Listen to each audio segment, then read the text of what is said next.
It's been like 3 years since I posted on this channel, I know. So much has changed in those 3 years. This guy is president. These guys think they can go out in public without wearing their hoods.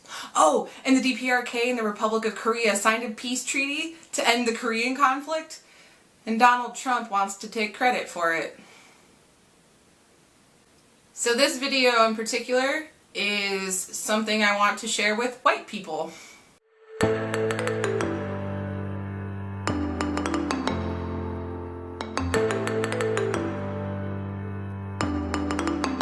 White people in this country have a special place in the fight against racism. Racism has changed since Donald Trump became president. It's no longer something people necessarily feel they need to keep hidden. Racist people in this country now look at the president and say, yeah, that guy makes me feel okay with being racist.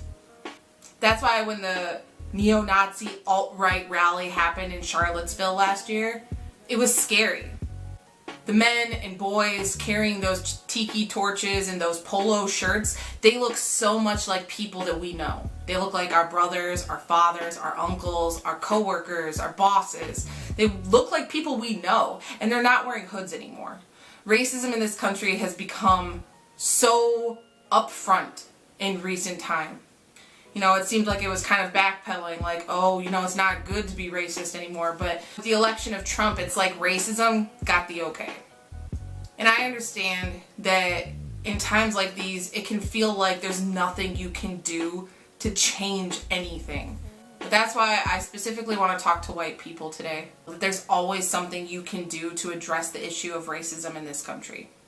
Not every act of resistance against oppression has to be like this big to-do. If you are a white person, I would like to ask you to think about ways in which white people you surround yourself with might be either advocating for or actively contributing to racism.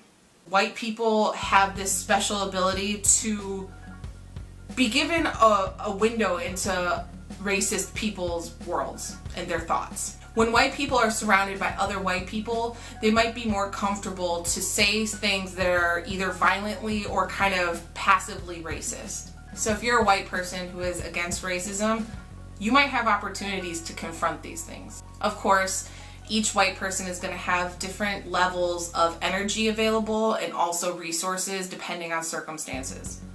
But I would like to ask all white people to consider what they can do to challenge racism in the circles they run in. Here are some options for things you can do if you hear or see someone doing something racist, whether or not they realize it. You can call them out. Say, hey, that's racist. This provides an opportunity to shut down that conversation before it spreads ideas that can be really harmful to people. Even if the person continues to believe in racist things, they're not spreading their idea, and that's really important in order to keep it from taking deeper root in this country. You could also offer statistics and facts to contradict something that someone claims to be true. This option offers the ability to educate people about the realities of racial oppression in the United States, and is very important because even if the person you're speaking directly to doesn't realize it, you could be teaching someone else the realities of these problems. You could also take a different approach. You could offer to have coffee with someone and just talk to them about what they really think.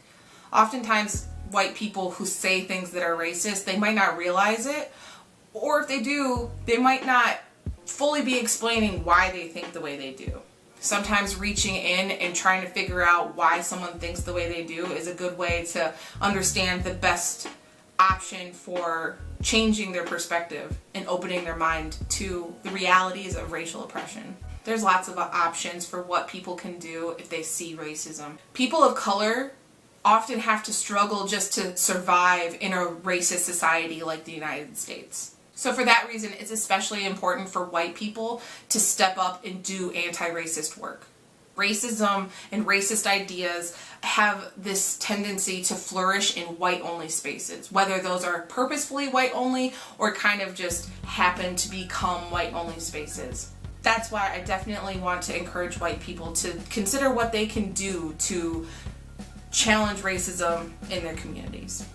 and in their families and in their workplaces and wherever else they might be. I had some conversations today that really made me want to throw this video together. It's been completely unscripted, but racism is one of those things that I think that individuals can really make a huge impact on. All right, thank you so much for tuning in. I will talk to you later.